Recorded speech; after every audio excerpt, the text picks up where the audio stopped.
Everyone thinks they know Michael Jordan. 6 NBA championships, 5 MVPs, the man who transformed basketball into art and built a billion-dollar empire on his own legend. But here's the truth nobody tells you. What really defines a person doesn't happen under the spotlight, doesn't happen when the cameras are rolling, doesn't happen when the whole world is watching. It happens on a cold, lonely night when you're just another anonymous face in the crowd. It happens when nobody knows who you are, when there's nothing to gain, when no reporter will write about it the next day. It's there, in that moment of pure invisibility, that someone's true character finally reveals itself. And that's exactly what happened on an ordinary night, on any street, when Michael Jordan crossed paths with a man society had decided to forget. What started as a simple chance encounter turned into a story so powerful, so unlikely, that when you find out what happened 48 hours later, you'll question everything you thought you knew about kindness, about redemption, and about what it really means to be human. Because this isn't just a story about an act of charity. It's a story about the kind of life change that only happens when someone decides to see a human being where everyone else sees just a problem. It's about justice being restored where there was only abandonment. It's about hope being reborn where only despair existed. Get ready, because what you're about to discover will leave you speechless. And maybe, just maybe, it will change the way you look at the people around you. Because if Michael Jordan can stop in the middle of a cold night to change a life, what does that say about what each of us could do? Night fell heavy over the city, dense like a gray blanket that gradually erased the last remnants of humanity from the streets. The cold cut across the faces of those who dared to be outside, and people walked hurriedly, eyes fixed on the ground, hearts closed to everything except getting home soon. Nobody wanted to see, nobody wanted to feel. It was easier that way, pretending certain realities simply didn't exist. In the middle of that collective indifference, a solitary figure walked unhurried. Michael Jordan, the man who for decades made crowds scream his name, now passed unnoticed among strangers. No security, no cameras, no spotlights. Just an ordinary man on a cold night, perhaps seeking a bit of peace away from the weight of fame. And there was something almost liberating in that, in the feeling of being invisible, of not carrying on his shoulders the weight of all those expectations. But then his eyes caught something, or rather someone, sitting on the frozen sidewalk, leaning against a peeling wall. A man watched the street movement with an expression mixing exhaustion and resignation. His clothes were worn, weathered by time and circumstances, but there was something in his countenance that drew attention, a silent, stubborn dignity that refused to be completely erased by the harshness of life on the streets. Jordan slowed his pace, almost instinctively. How many people had already passed by there that night? 50? 100? All hurried, all with their own problems, all looking the other way. That man was like an urban ghost, a presence that society had decided not to see. And maybe that's exactly what touched something deep in Jordan, the recognition of a silent injustice happening right there, under everyone's nose. The noise of the city continued around them. Distant horns, hurried footsteps on the asphalt, fragmented conversations. But in that instant, for Jordan, all of that seemed to fade into the background. He didn't know yet what he was going to do, if he was going to do anything. But something inside him said he couldn't just keep walking.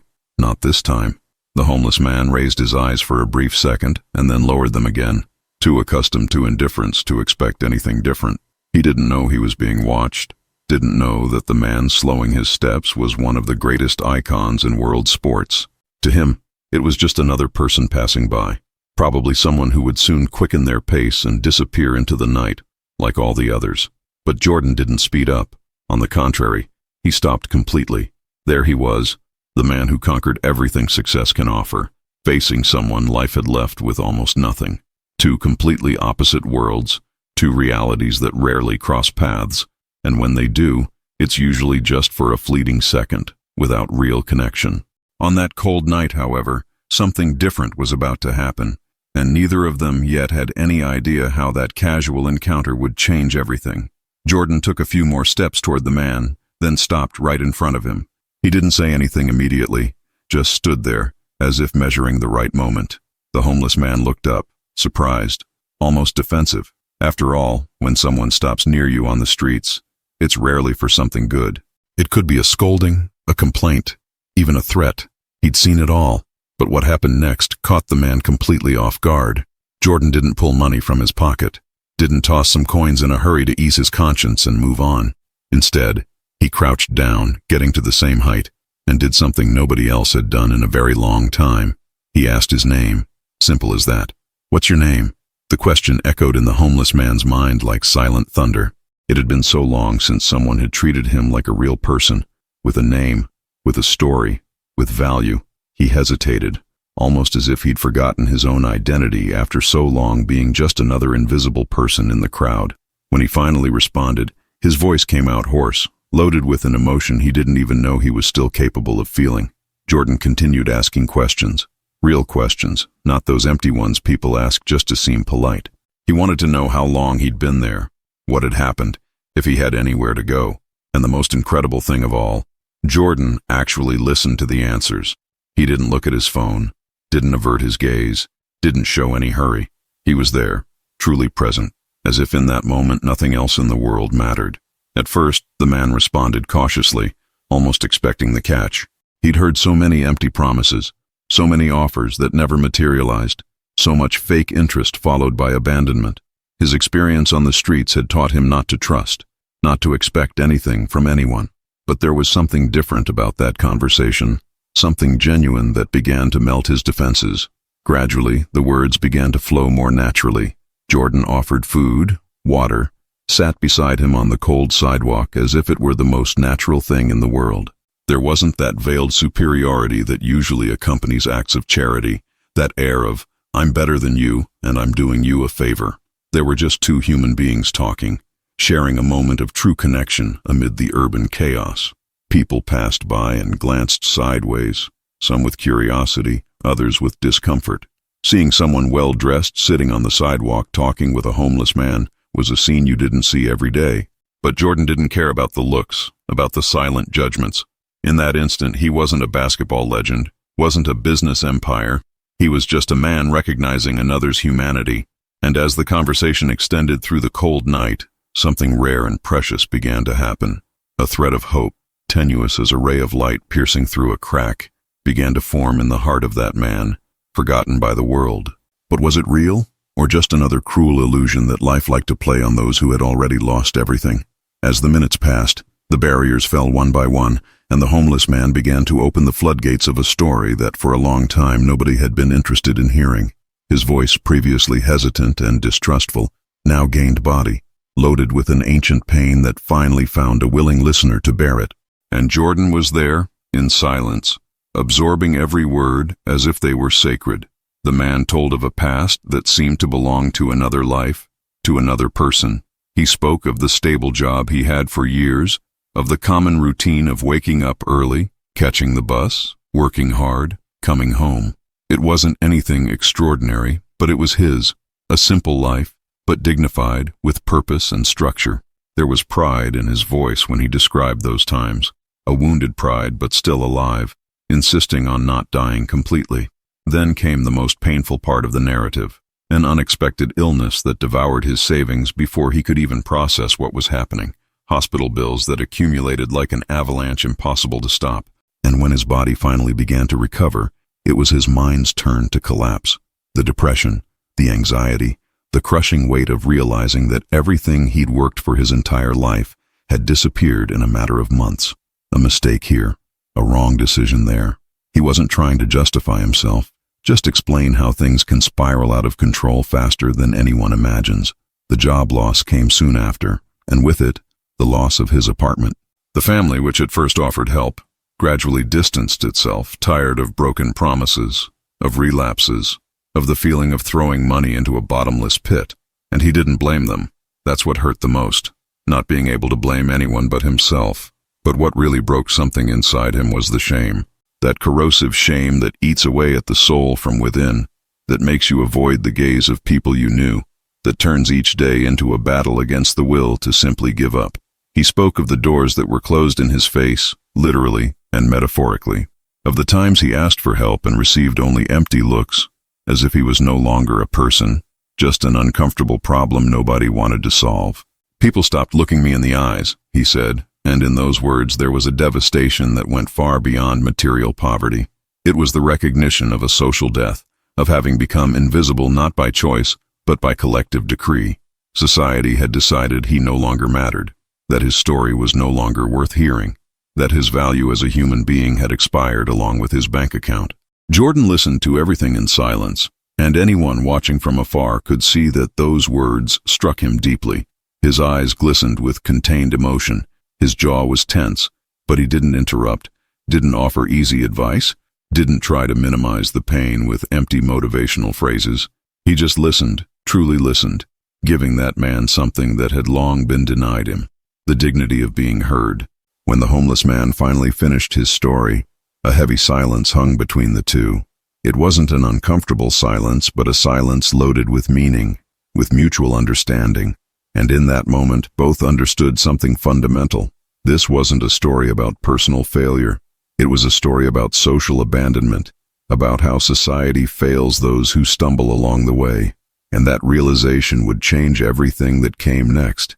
After what seemed like hours, but was probably just a few eternal minutes, Jordan finally stood up. The movement was slow, almost reluctant, as if part of him wanted to stay there longer, but knew he needed to go. The night was already late, and the cold had intensified, cutting through clothes and reaching the bones. But it wasn't the physical cold that made the air heavy in that moment. The homeless man looked up at that man, who had done something so simple and yet so rare. He had treated him like a person. A sad smile formed on his lips, the kind of smile of someone accustomed to goodbyes, of someone who learned not to expect continuity in good things. He began to thank him, the words coming out stumbling, loaded with genuine gratitude for that brief moment of humanity amid an ocean of indifference. But Jordan didn't promise anything. He didn't say, "I'll come back tomorrow with a job." He didn't say, "Leave it to me, I'll fix your life." He didn't make those grandiose promises that sound beautiful in the moment, but rarely materialize. And in a way, the homeless man even appreciated that. At least he wouldn't have another false hope to carry, another disappointment to add to the collection. What Jordan did was different. He extended his hand, not with that hurried protocol handshake people do when they want to quickly get out of an uncomfortable situation, but firmly, with presence. His fingers wrapped around the homeless man's calloused hand and squeezed hard, as if he were passing something more than a simple greeting, perhaps recognition, validation, and "I see you." Then came the look. Jordan stared directly into his eyes, without looking away, without that discomfort that usually accompanies these interactions. And he said something. The exact words were lost in the cold night wind, but the tone, the intensity, the truth behind them, that was engraved in that man's soul as if it had been branded with a hot iron. They were simple words, but loaded with a weight that went far beyond the obvious.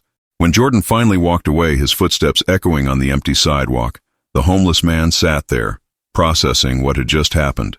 Part of him wanted to believe that meant something, that maybe, just maybe, that conversation had planted a seed of change. But the cynical part, the one forged by countless disillusions, whispered that it had been just another passing moment. He watched Jordan's silhouette disappear into the darkness of the night, swallowed by the shadows and the fog that was beginning to form, and a strange feeling took hold of him. It wasn't exactly hope, because he had learned not to hope for anything, but it also wasn't total despair. It was something in between, a curious suspension between resignation and possibility. That night, as he wrapped himself in his worn blanket trying to protect himself from the cutting cold, the homeless man was absolutely certain of one thing. He would never see that man again. After all, why would he? That had been just a random encounter, a momentary detour in the trajectory of someone important, who would soon return to his world of luxury and completely forget that conversation. It was always like that. It had always been like that. So why would this time be different? 2 days dragged on like 2 centuries. The brutal routine of the streets continued relentlessly. The cold that bit into the flesh, the hunger that corroded the stomach, the looks that passed through as if he were transparent. The homeless man had returned to his normal state of social invisibility, just another statistic that people preferred not to see. That conversation with the kind stranger was already beginning to seem distant, almost like a dream, or perhaps a hallucination born of desperation.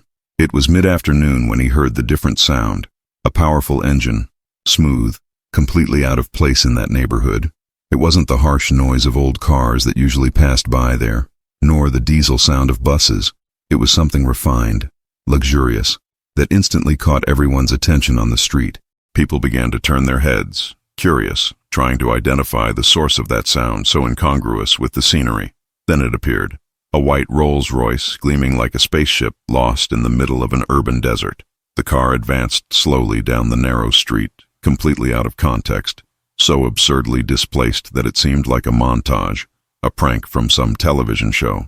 People stopped what they were doing, some taking out cell phones to photograph, others just watching open-mouthed that surreal apparition. The homeless man looked at the car with the same distant curiosity as everyone else. Must be some rich person who got lost, he thought, not giving it much importance. It wasn't his problem, wasn't his business. In a few seconds, that car would return to the world it belonged to, and everything would return to the normal gray and harsh routine. He lowered his head again, trying to protect himself from the wind that was beginning to blow stronger. But then the Rolls-Royce slowed down even more, and stopped, right there, a few meters from where he was sitting. The homeless man's heart gave an inexplicable leap. That kind of premonition you can't explain, but that makes your whole body go on alert. It couldn't be. It didn't make sense. It was just a coincidence. It had to be just a coincidence. The crowd that was beginning to form around fell into expectant silence. The driver's window descended slowly, and then, impossible, absolutely impossible, he heard his name, his real name, the one almost nobody used anymore, that had been swallowed by the generic label of beggar or homeless person. Someone inside that car was calling him by name. The man's legs trembled. It wasn't from cold, it wasn't from hunger. It was from something much deeper, more visceral. The perception that something monumentally important was about to happen, something that defied all logic, all previous experience, all expectation. He stood up slowly, almost disbelieving, his eyes fixed on that impossible car. When the rear door began to open, the world seemed to stop. The street noise disappeared. The people around became blurs in the periphery of vision. Time was suspended in an eternal moment of pure disbelief. And then he understood. That conversation from 2 days ago hadn't been forgotten.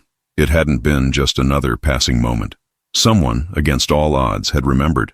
Someone had come back. What happened in the following minutes would be impossible to adequately describe with words, because it transcended language, transcended logic, transcended everything that man thought he knew about the world. Michael Jordan got out of the car, and this time, people recognized him. A shocked murmur ran through the crowd that was now growing rapidly. Cell phones rose, cameras began recording, but Jordan seemed oblivious to all of it. He walked straight to the homeless man, who was still paralyzed, unable to process the absurd turn his life had just taken. Jordan wasn't there to distribute money and take a photo for social media. He wasn't there to make a symbolic gesture that would look good in the newspapers. What he did went far, far beyond that, something that touched not only that man, but everyone who witnessed the scene. Jordan had brought not just material resources, but a complete redemption plan, a place to live, not a temporary shelter, but a real apartment, dignified work, suitable for the skills that man still possessed, despite years without using them, health treatment, both physical and mental, new clothes, documents that had been lost along the way. Everything necessary not just to get someone off the streets, but to rebuild an entire life from scratch. But the most impressive thing wasn't the resources, though they were generous. The most impressive thing was the respect, the way Jordan made a point of explaining everything personally, looking the man in the eyes, treating him as an equal, as someone whose opinion and will mattered. It wasn't condescending charity. It was restoration of dignity, return of humanity that had been stolen. The people around watched in sepulchral silence, and in that silence there was something powerful, collective embarrassment, social shame. How many of them had passed that same man dozens, perhaps hundreds of times, and never stopped? How many had looked the other way, justifying indifference with empty excuses about being too busy, about not being able to help everyone, about it not being their responsibility? And there was Michael Jordan, a man who could be anywhere in the world, doing anything, surrounded by luxury and comfort, and he had chosen to be there, restoring hope to someone the world had discarded. Not because cameras were recording, they only appeared later, not because it would earn image points, but because he had seen a human being suffering and decided that mattered. The homeless man, who now had a name again, an identity again, a future again, began to cry. They weren't discreet tears, but deep sobs from someone who carried years of accumulated pain and could finally release it all. He tried to speak, tried to thank him, but the words were lost among the sobs. Jordan just hugged him, letting him cry, letting all that pent-up emotion find an outlet. The final lesson of that incredible story wasn't in the resources that were given, however important they were. It was in the character demonstrated when nobody was watching, in that initial conversation, when Jordan was just a stranger in the night, without spotlights, without an audience. It was in the choice to return, to transform empathy into concrete action. And it was in the silent but deafening message to everyone watching. The true measure of who we are isn't in how much money we have or how famous we are, but in how we treat those who can offer us nothing in return. And so ends one of the most unbelievable stories you'll ever hear. But before you close this video and go on with your day, I want you to stop for a second and reflect on something important. How many times have you walked past someone who was suffering and pretended not to see? How many times did you look away because it was easier, more comfortable, less complicated? How many opportunities to make a difference did you let pass because you were too busy, because it wasn't your problem, because one person can't change the world? Michael Jordan didn't change the world that night, but he completely changed one person's world. And maybe that's exactly what the world needs. Not grandiose gestures that look good in the newspapers, but small acts of humanity that happen when nobody's watching, when there's nothing to gain except the satisfaction of having done the right thing. Here's my question for you. What if the most important life lesson from this story isn't about what Jordan did, but about what each of us fails to do every day? What if the real scandal isn't that homeless man's situation, but our collective indifference to others' suffering? Think about it, because tomorrow, when you leave home, you'll cross paths with dozens of people. Some will be smiling, others will be fighting invisible battles you can't even imagine. And you'll have a choice. The same choice Jordan had that cold night. Look away or truly see. What will you choose? If this story touched you in any way, if it made you reflect, if it inspired you or bothered you, leave a comment here. What was the moment in this story that moved you the most? And more importantly, have you ever had an opportunity to make a difference in someone's life and didn't take it? Or did you have the courage to take it? Tell us, because stories like these deserve to be shared. And if you want to keep receiving incredible stories that will make you think, that will inspire you, that will show you the best and worst of human nature, subscribe to the channel and turn on notification alerts, because every week we bring real stories that prove reality is much more surprising than any fiction. Until the next story. And remember, the world changes one life at a time. Maybe today is the day you change one.